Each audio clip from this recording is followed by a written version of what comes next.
acute methyl alcohol poisoning. Methyl alcohol, wood alcohol, methanol is a clear, colorless, volatile liquid with a characteristic alcoholic odor and a bitter taste. Sources: antifreeze, denatured spirit, embalming fluid, leather dyes, varnish. Fatal dose 60 to 200 ml. Fatal period 24 to 36 hours, may be delayed for 2 to 4 days. Toxic kinetics: rapidly absorbed through stomach and intestine and lungs and skin. Cumulative poison: slow oxidation rate and accumulates in blood with a repeated small dose. Methanol: alcohol dehydrogenase is converted methanol to formaldehyde, 33 times more toxic than methanol.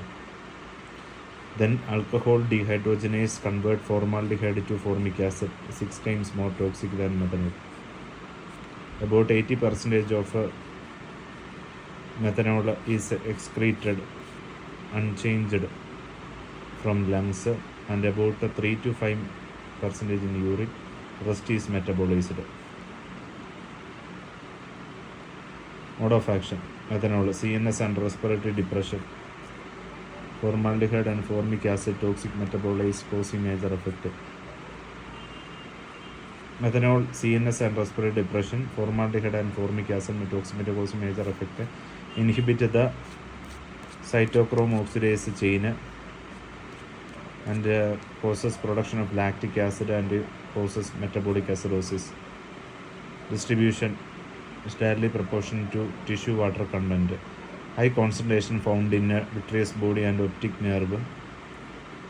High concentration found in vitreous body and optic nerve causing retinal toxicity also. So നമ്മൾ ഇതിൻ്റെ അകത്ത് പറഞ്ഞത് methyl ആൽക്കഹോളിൻ്റെ കാര്യം. Sources: fatal dose 600 to 200 ml എന്നാണ്. പിന്നെ methanol, formaldehyde is more toxic than methanol എന്നും, formic acid 6 times more toxic than methanol എന്നും. 80% methanol excreted unchanged from lungs, 3 to 5 in യൂറിൻ്റെ. Rest is metabolised. മെത്തനോള് CNSഉം respiratory depression ഉണ്ടാക്കും. Formaldehyde, formic acid toxic metabolite causing major effect. എൻസൈമിനെ inhibit ചെയ്യുന്നു. Lactic acid ഉണ്ടാകുന്നു. Metabolic acidosis. Okay. Signs and symptoms: early manifestation due to methyl alcohol: nausea, vomiting,